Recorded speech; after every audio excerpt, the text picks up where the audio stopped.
Police services have made multiple arrests, leading to dozens of charges in what they say.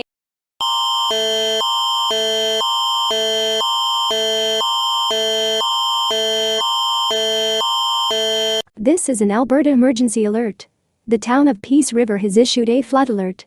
This alert is in effect for everyone from the Highway 2 bridge to 104 Avenue in the south end, all of the downtown, and areas close to the Heart River. See map for details.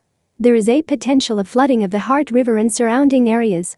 Prepare for a possible evacuation on very short notice.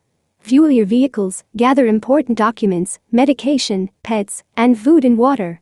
Prepare to be away from home for at least 3 days. No evacuation is required at this time. Avoid the river area. Stay tuned for updates. Visit www.peaceriver.ca/2026melt.